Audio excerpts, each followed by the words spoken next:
Hello, everyone. Welcome, all you variants, to episode 3 of Loki Review here on Marvel-ous Movie Mondays. Every single Monday here on the Dill Pickle Movie Network and on podcast form. I am one of the hosts of the show, Dylan Randazzo, and I'm joined with, Kelsey Kilpatrick. I should say joined by, but it didn't matter. Kelsey Kilpatrick, she is here. She's in the house. I don't know, joined by, joined with. I don't know what I'm. Listen, I'm not the expert on grammar. I'm not the person to ask, Dill. Yeah. Anyway, welcome everyone. Happy Monday. It's been a very fun week. Hope you're enjoying your Pride Month, because this is a very, very important episode to talk about on Pride Month, especially. It's a very important episode. We won't get into details right now, but we'll get into it later. As you saw with the thumbnail and the logo and the title, that this is going to be a Loki episode 3 spoiler review. So if you haven't seen the episode and you want to get everything spoiled for you, I don't know why you would want to, but watch the episode now and come back and listen to us. But first, before we get into the spoiler review, let us talk about the news of the week. There's always Marvel news out there somewhere, and we will be the first to cover it. Kelsey, what is your Marvel news of the week? Maybe not the first to cover this, but I will say that I just found out that Guardians of the Galaxy is coming out with a video game, which is pretty exciting. It's going to be out October 26th, so we still have a long ways to wait for it, but I saw some first looks at the game. The trailer came out a week ago, I think, so we're not too late, but yeah, it looks exciting. It looks like the characters in the game are more like they went for a more comic accurate look. Okay. And so not very movie accurate. Not very movie accurate, although I did see in the trailer that there were some like fun movie things, like they're like creatures that they're seen battling look very similar to the ones in the movies. There's even a shot of, I think his name is Cosmic, because I always want to call him Comet, the dog that's like in the collectors. I think his name is Cosmic, because I always want to call him Comet because that was the name of the dog in Full House. Right. Full circle to Elizabeth Olsen's sister's show. It's all connected. At this point, everyone is connected by the Marvel universe. They used to play that game. They used to play that game, the 7 Degrees of Kevin Bacon or whatever, and you try to connect an actor. But now it's like Kevin Bacon's old news. It's now the Marvel game. Like, how can you connect it to a Marvel show or vice versa? We might have to. We'll play around it at the end of this show. Why not? Okay. So. What is there a specific console that game is for? Is it like it seems like it's coming out on all of them. I looked and it's for all the PlayStations, all the Xboxes. It's coming out on PC as well, so they're not discriminating. I was gonna say I'm not a huge gamer. I don't know about you, Kels, but I will maybe think about looking into that game when it comes, and maybe if we have an episode where we're not doing anything, maybe we'll play a little bit of the game, give you a little bit of a review on the game. Who knows? Fun. Yeah, we're here to cover all of it. I dabble in some games. I wouldn't call myself a gamer, but I'm, I know my way around a controller. Yeah, I need to first watch television shows first before I get into games, because I watch a lot of movies. I've got that covered. And then the TV, the extent of my TV watching are these shows, are the Marvel shows, the Star Wars shows, and then hopefully I'll get around to the Mare of Easttowns and the all the hot new shows. I just finished that with my mom. Is it good? Is it good? It's really good. Okay. You know what? I'll start that tonight. Why not? I'll start it, and I'll hopefully finish it by the next time. We'll talk about it next time. Jump right in, Dill. Yep. Anyway, my news. I feel like I'm always covering theme park news because there's always something coming to the theme parks. Okay. Because there's always stuff on the TV screens and now the video game screens, but there's always stuff in real life that you could go and pretend you're a superhero at. And now they just opened in Disneyland Paris on the 21st. So that was a little while ago, about a week ago, since you're hearing it about a week later than it dropped. But I guess I shouldn't say dropped. It opened.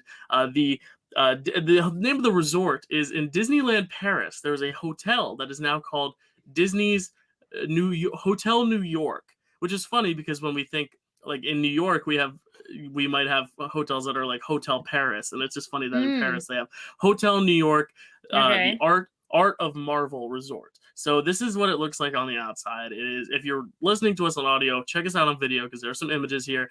I'm always here with the images of different theme park things. This is the Art of Marvel Resort here at the Hotel of New York. Here's the lobby. They're really going for the art angle. Like there's little panels of comics and all that stuff. Everyone's wearing their mask, nice and safe. Here's some zooming in of some actual artwork. There's some really cool Spidey artwork, Oh, nice. Looks some like Spider-Gwen. Miles Morales did those, it looks like. Right, exactly. Yeah, like graffiti inspired. Here's all the fantastic women of the MCU. I see Wanda there in the bottom right. There's Captain Marvel in the bottom left. I mean, a lot of amazing female heroes. The Dora Milaje are down there in the bottom right as well. Mhm.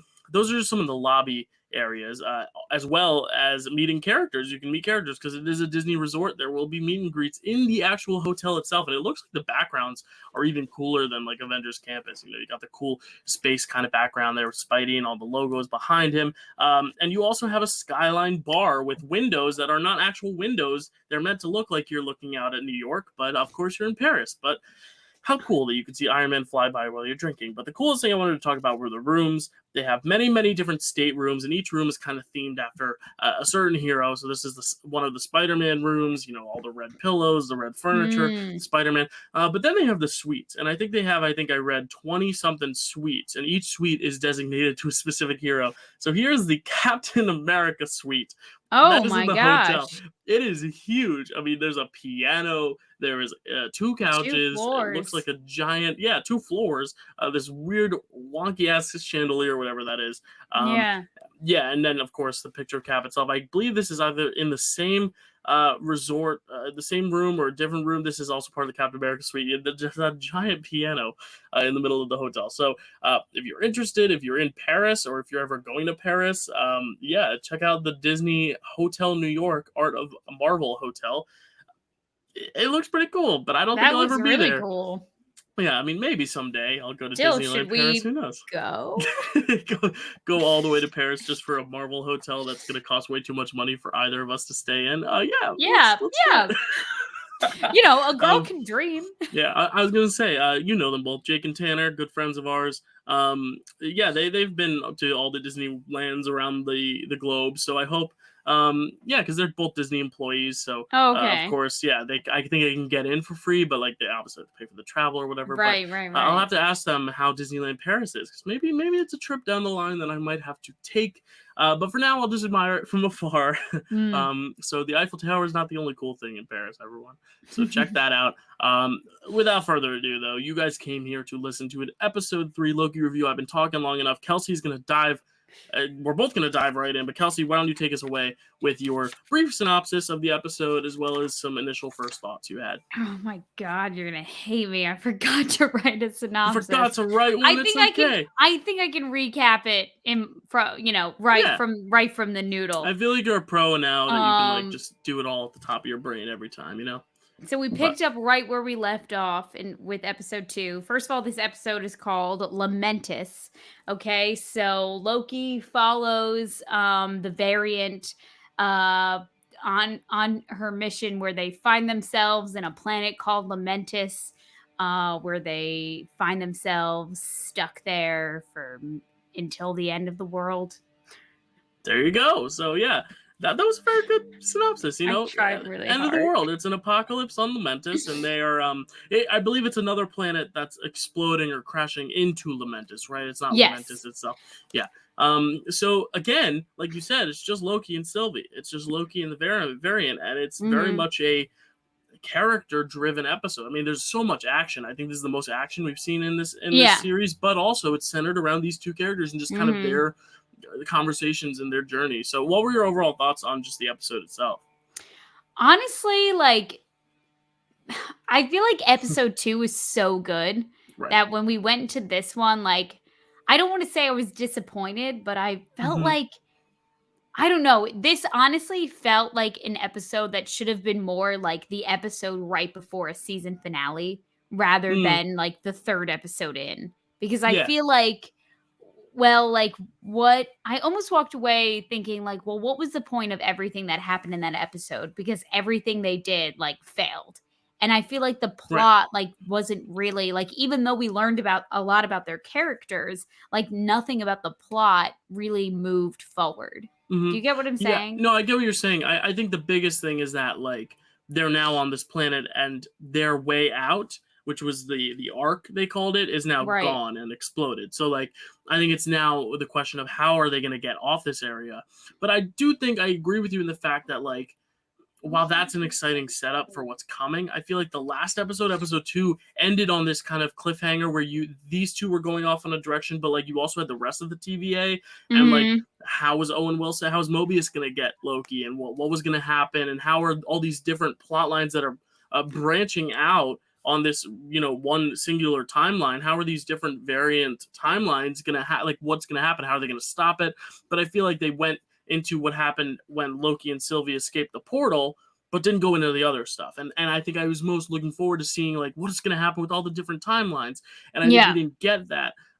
So I do agree. I almost wish they had kind of gone into like maybe done one with Mobius and seeing, well, what are we going to do first? And then we can show Loki, just so we at least know what's going on with that kind of stuff. Because I feel like that was sidelined completely. And I like this. I do like this episode because I do love those character moments. And I think for Loki specifically as a character, this just enriched his character so much more. And gave us a lot of character with Sylvie as well. But I do wish they had at least acknowledged, just give them like a minute-long scene of just Mobius being like, well, now he's escaped, and now we gotta go into this portal, or this is what we're gonna do now. Like, just at least a game plan so we know what their purpose is gonna be 2 episodes from now, which will be the next episode we see.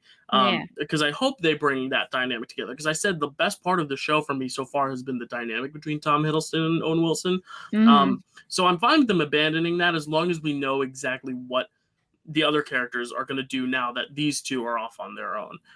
But it'll be interesting. I'm really intrigued to see what those two characters, now that they are on their own and now that this whole place is exploding, what they're going to do. Because they can't get back to where they came from because the thing ran out of battery and things are exploding. Their way off the planet is doomed. So like really it's a really huge cliffhanger, but it's just like there's so much other story that they set up that they didn't even acknowledge at all.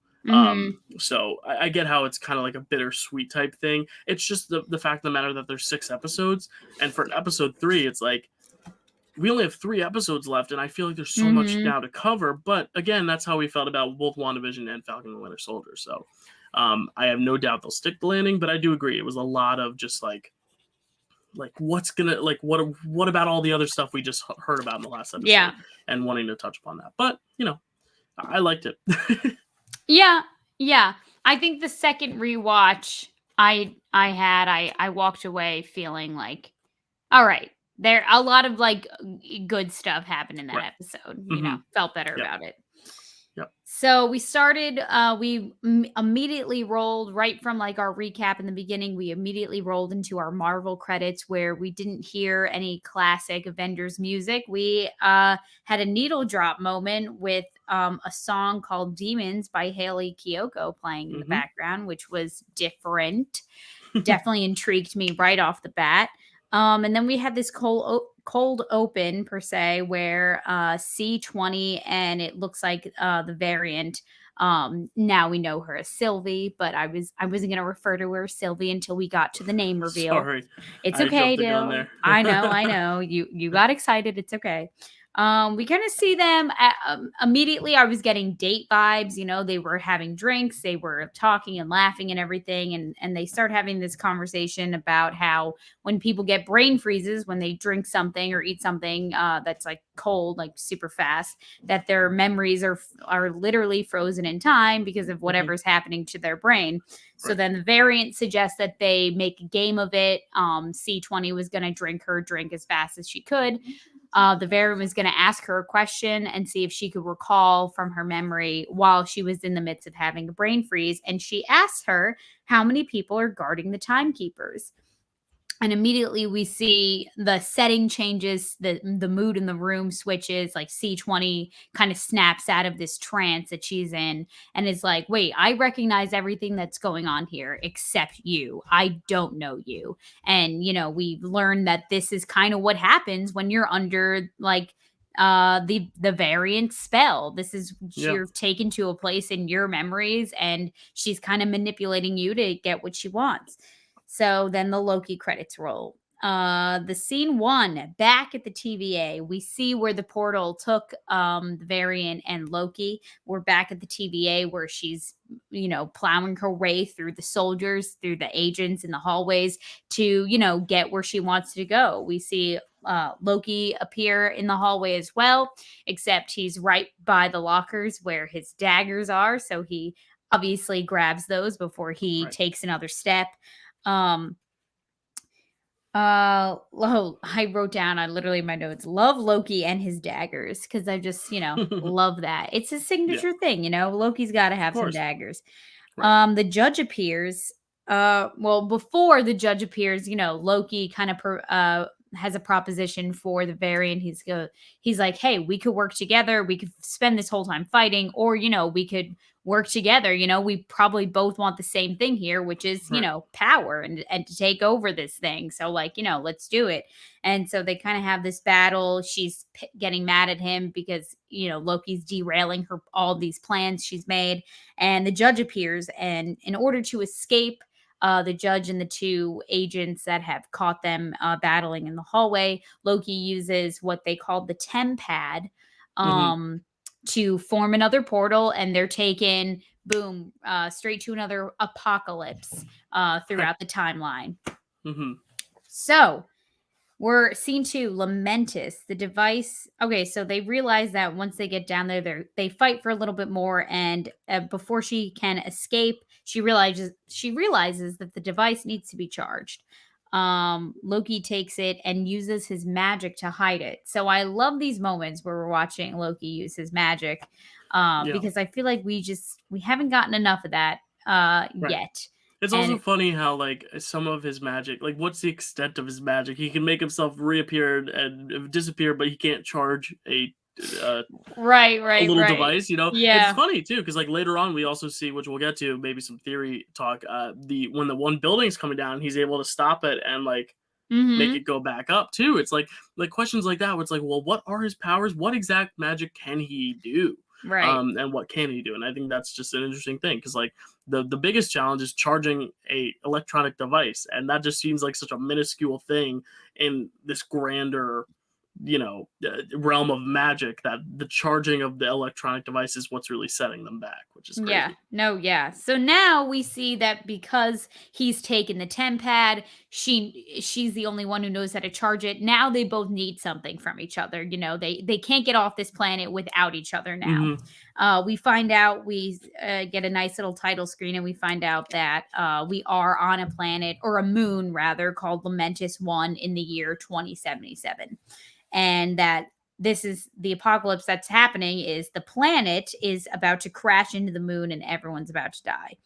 um so then we have this one interesting moment that happens in like the mine shaft that they're hiding in, where the variant tries to use her powers on Loki, and she realizes that she cannot do that. So then they realize that they have to find a power source for the tempad. They start on their journey across the moon. We find out that her name is Sylvie. She'd rather not be called Loki. She says, Hmm. "I go by Sylvie now." Yeah. Um, Which I have to say, I think, I don't want to get too into it in case I'm just overthinking it, but sure. we're gonna get to a conversation that happens later on. I mean, this is a very with a TV show, they don't have to worry about releasing it in China where all this stuff is banned, because a lot of the problems that Disney runs into is the fact that they can't really have a lot of very forward LGBT representation on screen because China has such strict censorship. So when a character's gay, it's either like alluded to or it's not really spoken. But with a TV show, they don't have to worry about that. And so we obviously see later on there's obviously a statement that is made that is very straightforward. But even here, the whole idea of they keep calling you the wrong name and then they say no, but I go by Sylvie now, like I want to be known as Sylvie. It's almost kind of a metaphor almost for I think transgender people. I took away from it Okay. this whole idea of like everyone kind of because you are a variant of this, this is what you're assumed to be, but this is what you want to be, this is what you identify as, this is what you want to be called. And I thought it was a good subtle lesson that they kind of peppered into it, this whole idea of no, I want to be called Sylvie, and he's like, great. And then he calls her that for the rest of the thing. It's not this huge deal. It's just, this is what I want to be called. Great. And I think for kids watching this, it's a good example. You know, it's not this super in your face message, obviously. And I might, like I said, be overlooking it or overthinking it, but I think it's nice that kids can watch this and be like, oh, she wants to go by Sylvie. Oh, okay, great. We're calling her Sylvie, even though she's, you know, to a lot of people was just Lady Loki or was just Loki, you know, but that's not who she Sure. is. So I thought it was a nice, interesting little metaphor. Maybe it was just a thing I thought of, but maybe there was supposed to be a metaphor there. I'm hoping there was, because I picked up on it. If not, then let's proceed. That's a But sweet little yeah, message, Jill. No, I yeah, love that, yeah, because you we know, if you want to be called something, tell people, and that's what they'll call you. You know. 100%. Yeah. Definitely being mindful and being respectful of of all the different identities we have Mm-hmm. to be aware of these days. Right. So I love Right. that, Jill. I Yeah. mean, that wasn't the first thing I thought of, but I'm Okay. so Yeah. glad you did Well, because because now also we've we got had a some whole conversation. like mini lesson now. Yeah, I was gonna say we had a little conversation of like maybe this is like another character entirely and not even a variant of Loki at all. But if we are going by Sure. the idea that this is just a variant of Loki and nothing more, then like I think it's a nice, you know, a nice little subtle little thing to put in there. Like, no, I want to be my own identity. I don't want to be what society or what the world has told me I have to be, which is Right. kind of you know, what we saw when we talked about X-Men as well, and what we're talking about just in general with like transgender rights in general in America. So Hmm. yeah, so I think it's nice and that it's a TV show so we can have those conversations and we don't have to censor everything like they make us do when we release things in theaters overseas. Right, exactly. Yeah. So they start getting into this conversation about what kind of how they differ, even though Mm-hmm. Loki believes that, Sylvie is a variant of what they are. Uh yeah, Sylvie asks him just straight up. She's like, "Well, what are the things that make a Loki a Loki?" And he responds by saying independence, authority, and style. And I was like, "Ah, that's great. I think that's exactly the three words you should use to describe Loki."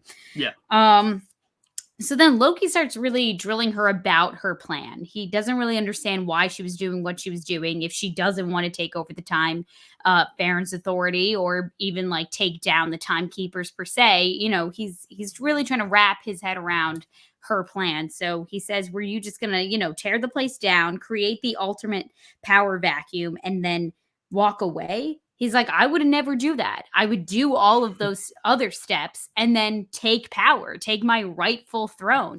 That's always Mm-hmm. been what Loki's been about. And they decide that in order to charge the tempad, that they need to get a huge power source. Um, we see their difference in fighting styles and how they approach different situations. She's constantly going in fist first using brute force, and Loki has, obviously, as we know, a flair for the dramatic. So they come Yes. across this one woman's hut.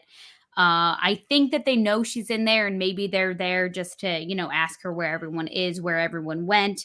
And she blasts Sylvie right away with this huge kind of weapon she has. And instead of going in just guns blazing, Loki takes the form of a loved one, it looks like, of in a picture that she has, and tries to go about that way. He obviously ends up getting blasted as well, and they find out that everyone is going to a train that's going to take them to an ark, basically this escape vessel that they're the residents of the moon are using to escape the end of the world.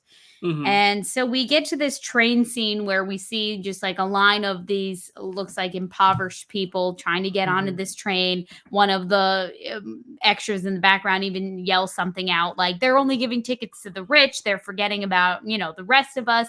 And, this scene was really giving me a lot of Hunger Games vibes, just Yes. like the fashion and the dystopian feel to it, Mm-hmm. all that good Yeah, stuff. and then the elements of class too, because Hmm. Hunger Games is all about the different districts or different classes, and you're upper on the if you sit higher forward on the train, you're upper class, and back lower class. It also reminded me of Snowpiercer. I don't know if you've ever seen it. It's a movie by Bong Joon-ho, who directed Parasite. Hmm. It stars Chris Evans, so I highly Hmm. recommend it. It's kind of the same premise. The whole world has frozen over, and it's an ice age, and the only way you can survive is if you're on this train. It's the only way you Oh. don't freeze to death. But Yeah. because everyone's on this train, there's obviously a high class and a low class, and it's interesting to see how the low class rebels against the high class. Obviously, Mm. Loki doesn't get into that too much because it's doesn't have time to go into this whole exploration and deep analysis of class. But it reminded me Right. of that in the sense that it was like these people are obviously going to die in this apocalypse because they're not going to get on the train, but everyone on the Mhm. train supposedly is going to be okay. We obviously know no one's going to be okay, but yeah, I thought it was an interesting play on class, and I do recommend you watch that movie, people listening, and Kelsey, because it's a really good movie. So I will. I heard about I always look for movies that the cast of the Avengers, Avengers yeah. have starred in. So that movie has crossed my mind multiple times. I don't know why I haven't watched it yet, but I've been meaning to get around to it. Yeah, So I let do me know know what you're when you talking do. about. And the or not a Grandmaster, that's Jeff Goldblum. The Ancient One, Tilda Swinton, is also a main role in it too. Oh, So no yeah, way. yeah, it's Oh, got a well good then cast. an So Avenger double feature, I gotta watch this movie. Captain America, Doctor Strange crossover, hell yeah. So then they start differing about, the different ways that they're going to infiltrate this train. She's like, I'm Hmm. going to, enchant one of the guards. He's going to escort us in there. If any trouble happens, well, I'll just have them start shooting at each other. And Loki's like, well, that's barely a plan. I've got a better idea. He, disguises himself into one of the guards' uniforms and acts as if he's, detaining Sylvie Yeah. onto the train. And, we kind of see this great moment where they're kind of working hand in hand. They didn't really mean to, but once Loki's portion of the plan starts going awry, Sylvie takes over, enchants the guard that is keeping them from getting on the train. And together, by using, joining forces, they're able to get on the train. So then we obviously have this very deep conversation between the two of them while they're on this train. Loki starts talking about his mother, how he learned magic from her. Sylvie says that she hadn't learned from anyone, that she taught herself how to do all the enchanting herself. They talk about how they're both adopted, but how Loki was eventually told, where Sylvie Hmm. knew right off the bat that she was adopted. Um, and then and then I wrote down in my notes, Loki's kind of a partier. He kind of goes hard. The waitress comes over with the champagne and he goes, "Ah, perfect champagne." And when Sylvie Hmm. rejects it, he's like, "Oh, then I'll polish her glass off as well. Don't worry." Well, it's the Asgardian thing because Thor, Yeah. Valkyrie, they're all the same way. So Yep. Yep. Yep. must just You're be the right. culture. Oh yeah, it's definitely a cultural thing. I didn't even think Mm, about that, Jill. Thank you for yeah. pointing that out. So then they start talking about the woman that they kind of encountered in her hut, and why, she's choosing to just kind of face the end of the world like by herself in her house, rather than try to get on this train. And Sylvie kind of deduces that, it's because she's in love. Either I to my understanding, I interpreted two different ways. Either she's waiting for that man who presumably might be her husband to come home, to come back Hmm. to the hut before the end of the world, or she's just, facing death because he died a long time ago and it's just choosing to just be with him in the Yeah. afterlife. So then they get obviously into this topic of conversation that everyone's been talking about. It's the talk of the town. They're both talking about their love interests. And Loki asks Sylvie, like, "Oh, do you have like a bow waiting for you at, when you're done with this whole like time heist, like at the end?" And I couldn't tell if Sylvie's answer was sarcasm or not, because she was kind of like, "Oh yeah, after I've done this whole thing with traveling through apocalypses, I've been able to maintain a long distance relationship." I Yeah, wasn't I think sure it if was she was being sarcasm. Yeah. sarcasm or not. I Um, think so. A little bit, maybe a little bit of both. Who knows? Maybe. Maybe not, maybe so. But then she asked Loki, like, "Oh, well, you're a prince of Asgard. Like, I'm sure you've had quite a slew of princesses, or maybe even a prince."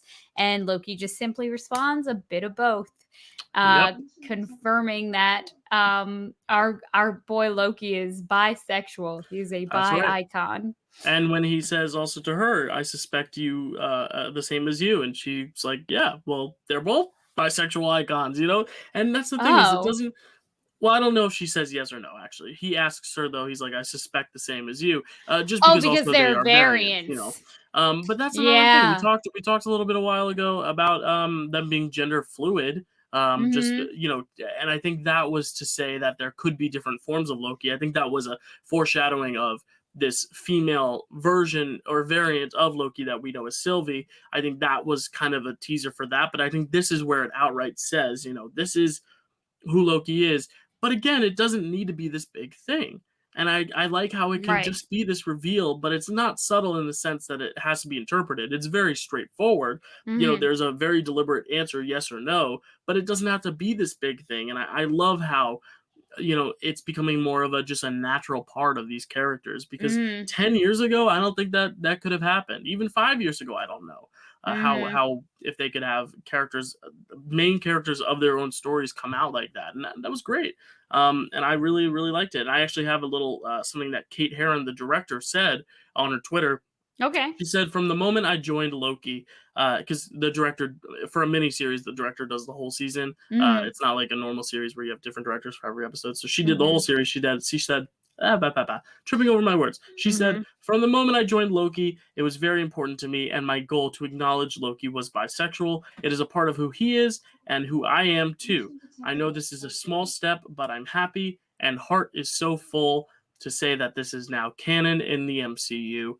Red heart, purple heart, blue heart, and then she shares screenshots of the conversation with the subtitles of the conversation. So Kate Herron herself, as you said, it's a part of who she is too, being able to kind of reflect that in the character. But again, not make it like this whole, huge thing, but just this nice, intimate conversation moment. Mhm. And it makes you care a lot more for the characters. It makes you understand them a lot more. I feel like if they had done this early on in like Avengers when he was just evil Loki, it's kind of like that whole like, the villain is over the top, flamboyant, like Sure. stereotype. But now that we've kind of gotten to see the softer side and like the multi layers of Loki, now it's like, oh, now we can like embrace it and like Mhm. love that about him, but also not judge him for it either. It's a really beautiful moment that I think will be a pretty monumental one, at least for this franchise. I think. Yeah. Yeah. So. No, yeah. Super, super powerful moment. I Hmm. I loved it. But then it got a little depressing because they kind of finished the conversation off realizing with Loki, he doesn't really understand what love is. He doesn't know it. He's never really like felt it 100%. He's really only felt it with probably the closest thing he's felt to like real love is between him and his mother and maybe even him and Thor as well, but I think so. this version of Loki, though, like Not hasn't as really much. felt the depths of, the brotherly love with Right. Thor as, we saw the Loki in Endgame. Right. And Ragnarok. Yeah. Yeah, exactly. So then we cut to what seemingly feels like maybe hours later on the train where Loki's singing an Asgardian song. He's been partying it up with all these, passengers on the train. Sylvie is waking up out of a nap she took.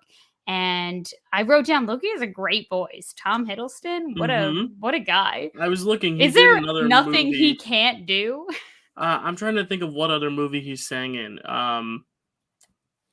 I know what it Uh, is. I saw the light Yes, yes, because he with plays Hank Elizabeth Williams. Olsen. Yes, he plays Hank Williams, and he sings a song in that too. But yeah, he's Yeah. got a great voice, and he was just on Broadway. He was in a play, not a musical, but he was just Mhm. on Broadway. He's nominated for a Tony if the Tonys are ever going to happen, because they announced the Tony nominations in the midst of the pandemic, but they're like, we'll wait till the pandemic's over for an actual ceremony. So Oh. he's just sitting there with a nomination. Actually, he's up against like Jake Gyllenhaal for another play. So Oh, he's just really? sitting there. Yeah, they're just sitting there waiting for the Tonys to happen. But yeah, he's a natural born theatrical performer. He can sing, he can dance, he can act. He's a He's got theater everything. boy. So. Love Hmm. that for him. Yep. Um, and then once the song's over, he finishes off his drink, throws it on the ground, and says another nod back to Chris Hemsworth doing that, to Thor doing that in Hmm. the first Thor when he's Hmm. on Earth for the first time in the coffee Right. shop. Very fun. Sylvie's being running her. Oh, Sophie. Who's Sophie? Mamma mia. We kind of find out. So Sylvie's kind of looking around at all the people. He's not in his guard uniform anymore. He's back in his, typical clothes, and other people are starting to take notice of Loki. They're like, he definitely doesn't belong here. I'm not sure what these two people are doing here. And we find out through another conversation that Sylvie and Loki have. Sylvie's been, running her whole life from the TVA. She's been doing that the whole time. And then Loki comes to this realization. He's like, I figured it out. I know the answer to your question. I know what love is. And he says, love is like a dagger. And he goes to this whole metaphor of like it being something that, so shiny and you can see yourself in it, but ultimately like it's the thing that can cut you, which is exactly how I imagine Loki to view like love, and why he, probably hasn't had the most success with relationships in the past. I mean, we've never seen Loki try to like pursue a significant other, but I would love to after this conversation, and we'll get into that at the it's weird end, because like she's a variant of him, so I can't really ship the two of them, but there's almost a little I mean, sensed a little we'll get there when we get there. We'll get there when we get there. Okay. God. Okay. All right. Moving on. So then, they start fighting off the rest of the guards. Loki gets thrown off the train. Sylvie realizes, shit, he has the temp pad, so I have to go after his ass. She dives right out of the train herself. And as Loki, decides to finally, give the temp pad to her, it broke in the crash while he, stumbled out of the train. Loki tells Sylvie so then they get into this other conversation where she's like, you ruined, like, you understand, like, I had this plan for years and like you just came in and like ruined it all. And he's like, well, I don't even understand like what you're doing. He says like, what? It's your glorious purpose. Like, you're no match for the TVA. And, Sylvie kind of, internalizes this and is like, and she has to release like a scream out of frustration to calm herself down and to, pull herself back together. And she's kind of like accepting the fact that now that there's no temp pad, there's no, reason why they have to get to a source of power anymore. They're both just going to die on this moon and everything's ruined. So they kind of have a moment where they're sitting next to each other, and Loki, suggests that they should plan to hijack the Ark, which I thought that's what they were doing, like, to begin with. Yeah. But maybe, I guess the plan was to not just like, they were just going to use the power source to charge the thing, but now that there's no thing to charge, they're like, well, we need the Ark to like get off this moon so we don't die. Yeah, so then we can think of. I think it was like they were gonna take the train to the power source, but then when they realized that the train wouldn't even make it there because the planet would die by the time they made it there, they just wanted to go right to the Ark and get off the planet first before they go for the power source. I think it's tough. It's weird. Yeah, so this is what I'm saying. This is kind of some of the quarrels I have with this episode, is that like I feel like, everything that we're doing is like not leading up to something. It's just like we're doing this to do this, and now we're 10 steps back again. Yeah. So then they start walking to wherever the Ark is. They're walking along the train tracks, seemingly of the train that they were just on. And Sylvie is explaining to Loki how her magic works and how she enchants people. And she says that she latches on to something in their memories, and, kind of injects herself there. So she says that C20's memories were clouded, that she had to take a memory from like hundreds of years ago to prior to when she was in the TVA, when she was just a regular person on Earth. And Loki's like, I'm sorry, what did you just say? And she's like, like everyone who works at the TVA, like they're variants just like us. Like they were once regular people. And Loki's like, but they don't know that. And that is like the only like bit of really juicy conversation that we've got that connects to like the main plot so far. I mean, it's a huge layer that just got revealed. It's like it's a pretty big drop of information. Oh, she is Hold on, I have to write a theory I just thought of. Okay. Great. Do you want to just say your theory out loud, or No, I want to wait until the end. Well, the end is like almost coming. Yeah. Literally, apocalypse. So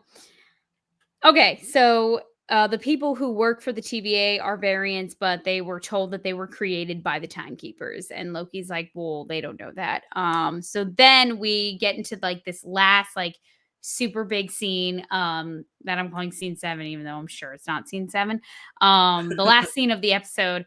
Mhm. Um where they're, fighting their way to get onto the ark before, this place explodes. And it seems like one continuous shot, or at I least think it that's is. how they Mhm. made it look with, movie Right, magic and editing. obviously. Maybe they did do the darn thing where they did do it all in one go. I was gonna say, the MCU is becoming less and less about the action to me, and more about the characters. It always has been more about, Okay. like, the characters and the actual relationships, but, I feel like the action has been a little lackluster lately. Like, it's just kinda Okay. like, generic fighting, but this is why, there's still hope left for, like, the action sequences, because you can find ways to make them interesting and new, like the one take thing, and it just added so much because it was Yeah. like it almost felt like you were standing in the middle of it yourself, Yeah. and I like Yeah. that.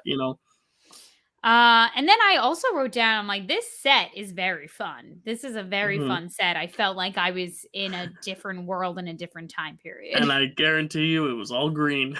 It was all green screen. Okay, well, I think some of the stuff was, like, Maybe. legit. Like, when they had to, like, walk through tunnels and they were going in Yeah, different rooms, I don't think yeah, it was all green, right, but but that building that falls and I then mean, he's like, "Oh." obviously, there was no building headed straight for Tom Hiddleston's head, okay? I'm not that gullible, In the Dill. '70s, they did that, they didn't have computers to do Yeah, that. because they had to.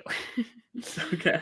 So then, speaking of the building, that's my next note. Loki puts they start fighting through all these people. There's explosions coming because a planet is crashing into them. So there's all this debris and meteors and stuff ricocheting through everything. Loki puts a building back into place using his magic.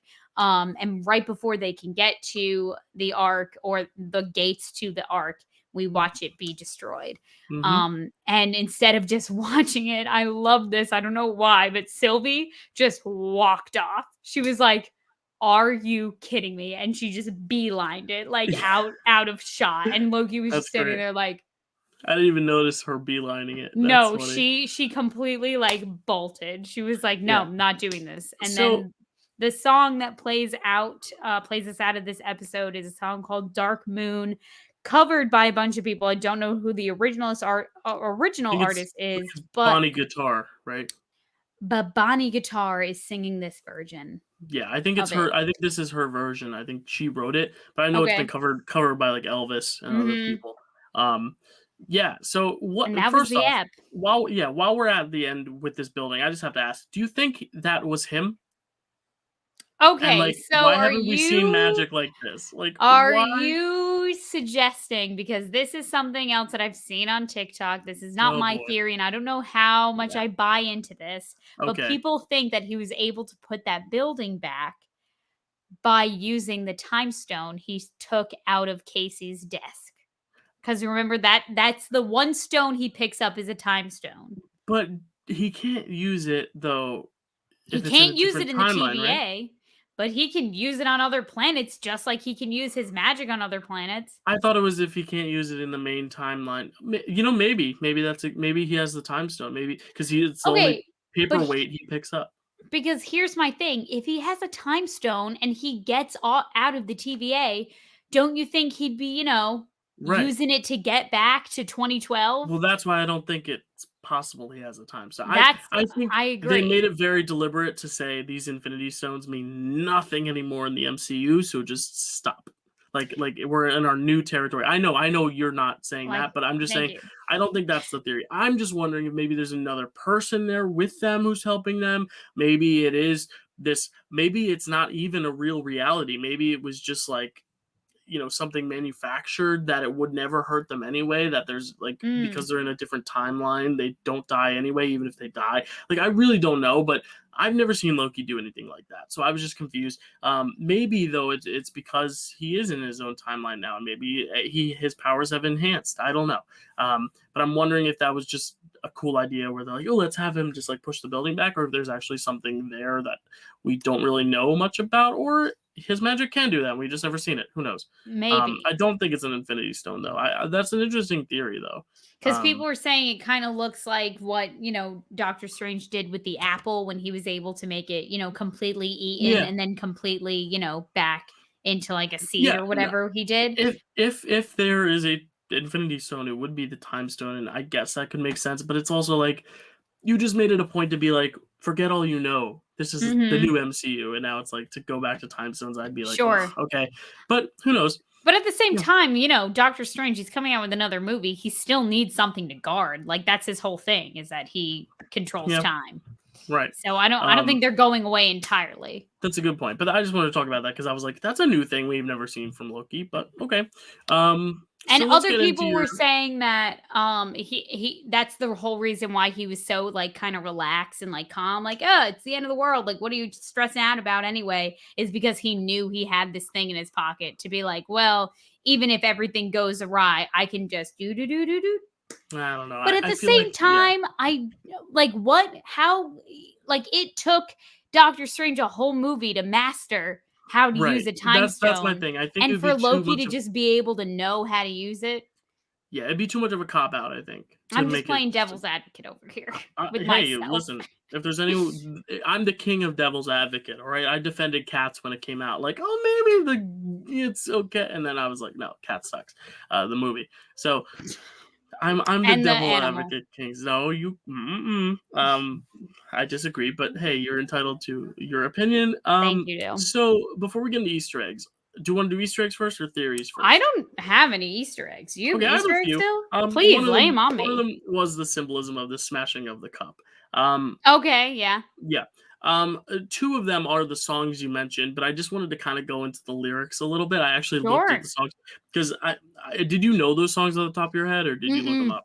Okay, I because I as soon as I heard a song playing instead of like typical, Marvel music, I immediately Shazammed it. I Shazammed it too. I actually just Siri did. I was like, Siri, what song is this? But I think that's Shazam I as well. I think keep it's forgetting probably Siri can do that. yeah, but I feel like Shazam. I feel like it might be like Apple Shazam through Apple does it. Like it's almost like a partnership. I don't know. Mm, But the song "Demons," the one we open to before we see Sylvie with 22, 22 or 24. What's her name? C20. See 20. I was close. 22 is Soul. That's the movie Soul with Tina Fey. That's 22. Um, the lyric that we hear, please forgive me. I've got demons in my head trying to eat me, trying to feed me lies until I'm dead. Feeding lies. TVA. Who last week said that the Mm. TVA was not to be trusted? These two. Okay. Song Dark Moon by Bonnie Guitar. And this is her version of it. The lyrics Mortals have dreams of love's perfect schemes, but they don't realize that love will sometimes bring a dark moon. This made me think of the dagger talk that, like, mortals have loves of dream and perfect dreams and schemes, but they don't realize that the dagger that love could Mm. sometimes bring a dark moon, could be your Mhm. demise. So, metaphors. Metaphors. And dark moon meaning the fact that this moon is being destroyed. Um, Yep, yep, yep. the last Easter egg I found, a very subtle one, but not until the credits did I realize that the two guards of the train that they meet are named Corporal Hicks and Private Hudson. And for any sci-fi film buffs out there, the movie Aliens, starring Sigourney Weaver, Bill Paxton and Michael Bihn's characters' names are Hudson and Hicks. So Mm. homage, I think so. So How that was it. cool. Yeah, I have one little theory question type thing, but we can get into like our theories now. My only theory is, so if the TVA are all variants, that definitely Uh-huh. explains why he has such a fascination with jet skis now. Like I can see like this other version of Owen Wilson being like, wow, jet skis, like I love these, and that carrying over, like, and we see like the melding of that. But Miss Minutes, does she perhaps exist outside the TVA? And could she be someone we already know? I don't know. I was just thinking. I was like, because I was thinking of everyone. I was like, oh, cool. So all these people are variants. But what about Miss Minutes? Is she a variant, or I don't who knows? know, Yeah, Dill. I was I thinking. thought I you was were like, just wouldn't it be about to cool? suggest that Miss Minutes is like the whole mastermind behind the TVA and that like she's the real Well, antagonist at the end. I wouldn't count it out. Who knows? Maybe I could because see it. they're all variants, someone had to start somewhere. It had to start with someone, and Miss Minutes is not mortal. So maybe Miss Sure. Minutes is the one who made all these variants and made the TVA. Oh my god. I was gonna Did we say just crack the code? one of the things I hate the most about this episode is that there's no Miss Minutes. So Okay. there's one glimpse, and it's when the thing is running out of battery, and she's like, "You're out of Mhm. battery," and I'm like, "That's Mhm. it? Come on, girl! I literally made you the thumbnail of my last video. Like, let's go, Okay, girl. it's Come on. not Miss Minutes' fault that she didn't get enough screen time in this one, No, okay? I know. I'm not blaming her. I'm upset for the people who did her such a dirty service. But again, she made Loki bisexual, so I can't get mad at Kate Herron. So who do I get mad at? Kevin Feige. It's your fault. Always blame Kevin. No, but Miss Minutes, I hope we see more of her because I love her. I hope we see more Mobius. I hope that's not it with Mhm. Mobius. I doubt it's it, but I hope we get more of him soon. I'm worried that it might be like the finale and it's like, oh, Mobius is back. I hope it's not that because we only have 3 episodes left, so we really need to like start at least figuring out what the end goal and result of this show is because Right, yeah. it's not Loki trying to chase Sylvie down. It's not him trying to catch her. He already caught her and now they're together. So now it's like, what is the next step? Is it kind of exposing and taking down the TVA? Is it then getting to the timekeepers? Is it something completely different, or is it now trying to get off of this moon? Yeah. There's a lot of No. different things. Dill, going off of I'm so glad you brought up the Mobius thing because I also thought about his love of jet ski. This was the theory that I had to jot down right in the Oh yes, middle of okay, my yes. Please tell us all your theories. I'd love breakdown. to hear 'em. That was all So mine. I think that that maybe it's not another variant of Mobius that loves jet skis. I think it's this Mobius, and that maybe he's slowly but surely remembering something from his past life, if you will, on Earth Mm, where, maybe he was a big jet ski guy. Maybe that was like his thing. He owned a beach house with a bunch of jet skis and, mm-hmm. he was that person on earth. Yeah, And, that's the only part of him that like slightly remembers, what his life was before yeah. he worked for the TVA So he because was almost like stripped from his timeline and like mhm. brain Well, washed, or yeah, that's what it seems like yeah. according to, what happened to C20 And I'm and sure the she has these memories dating back 100 years apparently. So right. she's been working for the TVA for God knows how long. And the judge too, I'm sure. Maybe she was a judge in a past life and just a judge, or maybe Kelsey has a theory about it that she's going to tell us. So the judge. I'm kind of suspicious of her. Okay. I think that she knows more than she's letting off. Hmm. And oh my goodness, another theory just struck me. Not really a theory, but like, Okay. remember when Mobius used that Franklin D. Roosevelt high school pencil, clearly from Earth, clearly from America, because it's a president's pencil name? It's a high Oh, school named after one of the presidents. You think Mobius might be Franklin Delano Roosevelt? No, but I Oh, think that she I'm kidding. I'm maybe, kidding. probably, maybe went to FDR high school, and that was her past life. And maybe because like she's in an authority figure in the TVA, maybe she gets to know, she gets to remember what her life was, kind of Maybe. thing.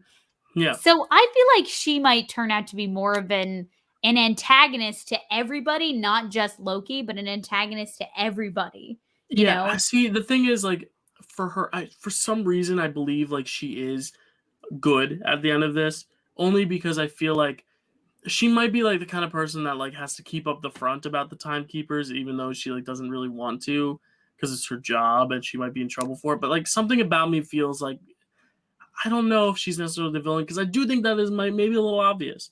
But then again, so is Agatha Harkness. Like I do think from the Mhm. beginning I've been like ever since Mobius asked her about like the timekeepers and she was like, "Oh yeah, no, he was like, "I haven't seen them," or whatever.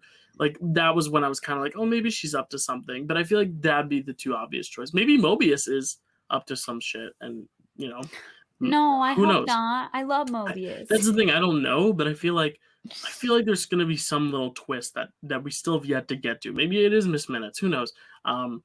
But yeah, I think it's interesting that like we obviously know the TVA now is kind of not a fraud, but definitely not as it seems. So I'm really interested to see what they'll do with that. Any other theories you have or speculation or anything? So let's just speculate for a Okay. hot second, Oh, like is this what we were talking about earlier? really quick Okay, about the sexual tension between Loki and Sylvie, because it's I there. picked up on it too, Dill. You weren't the only one. I don't think it's that weird. I mean, I'm trying to like equate it to something else. And like Well, the only thing I can think right now, if I met like a male Kelsey from another parallel universe, I right. don't think I would hook up with that person.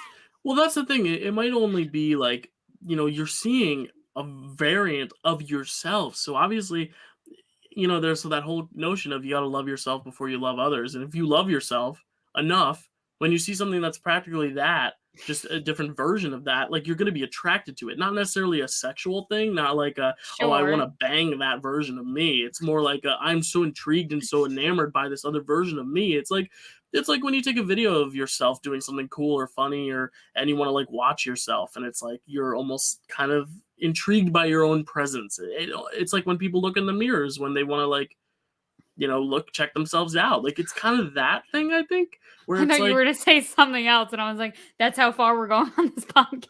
I don't know what you're talking. What are you Tell talking about? you. I'll tell you after air. Okay, I honestly don't know. I can't. I don't even know where your mind went. But Do you think they're gonna put them together, Loki and I Silver? don't. I don't, only because you know what they might do, and I don't want to spoil Star Wars for you again. But I'm taking off my taking them up. headphones because I'm I'll not wave you back. listening to this at all. It might be one of those things where like there's this deep connection, kind of like Kylo and Rey, and then like at the end, like it's very clear that he's gonna die, but there's like this passionate kiss, and then they die. Like it's not even like this romantic thing. It's just kind of like this cathartic like moment of just like intimacy before they die. I don't know. I'm waving her back. Yeah, it could be something like that where it's it's less romantic, more just a cathartic release of some sort of something. Maybe they'll have just like a really nice high five or something, just to get that out. I don't know. I really don't know. What are your thoughts? Do you think they'll end up together or in some capacity Hold hook on, now up or my something? headphones are bugging out, so I can't hear you. Oh boy, Wait. can you hear me now? Keep talking. Okay, yeah, I'll keep talking. Yeah, no, it's not good to have dead air, but who knows? Maybe they'll end up a thing. I honestly think it's just that Tom Hiddleston himself is just such a really charismatic actor, and it's so easy for people to play off of him. It's kind of like Owen Wilson. He and Tom Hiddleston had such great chemistry, even though Mobius was kind of like this opposing force to him at times, kind of challenging him. There was a little bit of butting heads, but at the same time, there was like a real chemistry between the two of them. That Oh, so maybe you ship Loki and Mobius. no. I'm saying it could be one of those things that I was saying how Tom Hiddleston is just such a charismatic actor that anyone acting alongside him, there's like this that natural draw. And I was kind of talking Sure. about how Owen Wilson and Tom Hiddleston have this really nice like vibe off of one another. That's not romantic, but because they're such good actors, especially Tom Hiddleston, in like connecting with the scene partner, maybe it comes across as sexual tension because maybe some of these actors in the MCU aren't necessarily as connected, and maybe that's why this one especially there's some sexual chemistry there and tension. I don't know. But you can hear me clearly, so that's good. Yeah, I have to hold my wire a certain way. All right, well, we'll hop off in a sec. Any last speculation you have, Kels? I'm just gonna go off right off the bat and say that the branch problem is not gonna be fixed by the end of the series, based off of Okay. what we know about Spider-Man No Way Home and a movie titled literally The Multiverse of Madness. Yeah. I don't think that these branches are getting fixed by anyone. Well, it's interesting because I think Falcon and the Winter Soldier was like when that ended, it was like it felt like a complete series, and like obviously, they'll all be in Avengers, but like it's not really opening the door for anything. But with WandaVision, and if this does end pretty open ended, there is definitely a tie-in to Multiverse of Madness that I see them setting up. Like WandaVision, it was made very clear at the very end that there are kids out there in the multiverse and they need to get them.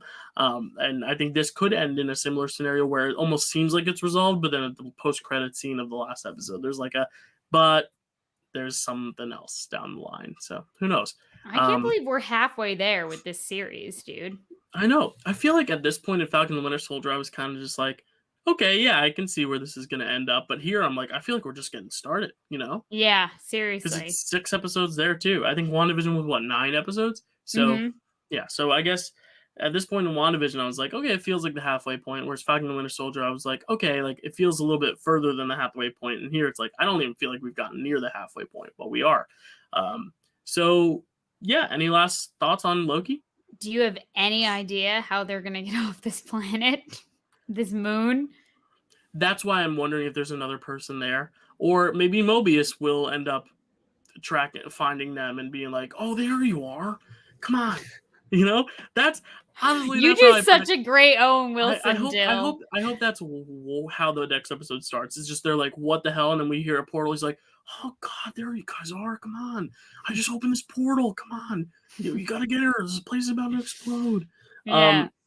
Yeah, something like that. I don't know. Or maybe Hicks and Hudson, the little alien reference. Corporals Maybe. and privates will be there and be like, okay, we got to get you off. I don't know. I don't know how they're going to get off the planet. Maybe the whole twist is that they die on this planet and then the show's over in 4 episodes and it wasn't even 6 episodes to begin with. Who knows? Maybe. I'm hoping not, but I don't know. anything's possible at this point in the MCU. Anyways, that wraps up our Loki talk for episode 3. We just want to give you a little brief taste of what the next few episodes of this podcast will look like. So you're getting this episode, of course, on the 28th. Next week, on the 5th, you will get the recap for episode 4. And then on the 12th, we have a very special treat for you because Black Widow is coming out that weekend and Loki will come out before that. How do we talk about both Loki episode 5 and Black Widow?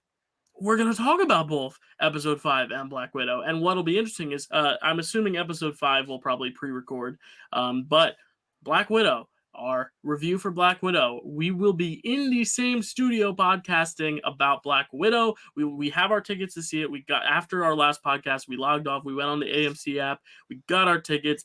IMAX on the 8th. That is the Thursday before it comes out, so we can record a review that weekend, get it to you guys on that Monday. So you'll have 2 episodes on Monday, the 12th, and then on the 19th, you will get the finale recap for Loki. And then after that, we might be getting What If. I don't know if we're getting What If, but we'll think of something fun to give you then.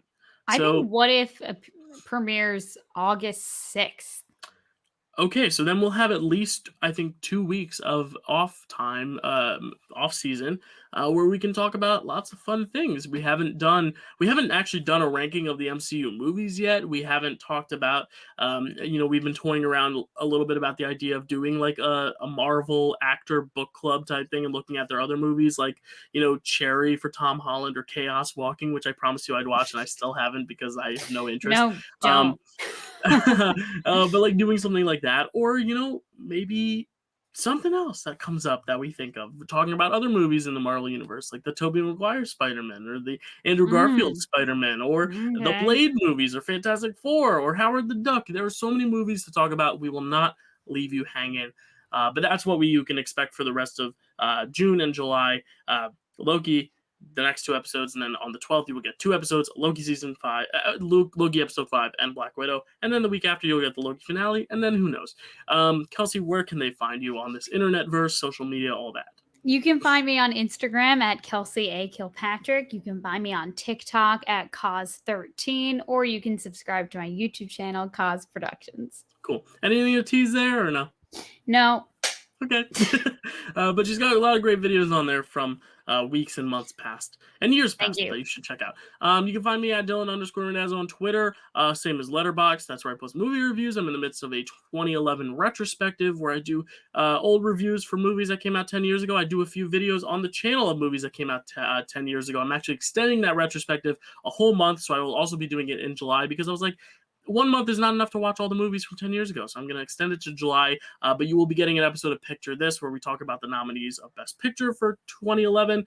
You can find me at Dylan Randazzo 417 at TikTok, and you can find me here on the Dill Pickle Movie Network, or if you're listening to us on Spotify, Apple Music, any of that, stay here, subscribe. You'll hear us every Monday, and you can also hear my other podcast, Great American Film Off, with my co-host Crosby Rosa. Next episode, we're talking about the best movies about world leaders in honor of 4th of July, because we don't want to just keep it American presidents, because there's really only 2 or 3 choices.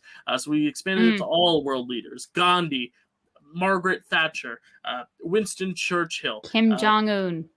Yes, that movie that has not been made yet. We will be extending it all. There might be a movie about him. There's one movie about him, and it's already my suggestion for the poll, so no one take it. Oh, I've never heard of this.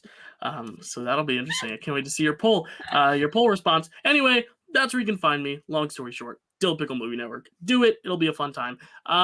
Thank you so much for joining me, Kels. As always, it is a blast talking about this stuff. If you're in Paris, go check out the hotel. Any last words? Kelsey? No. Okay.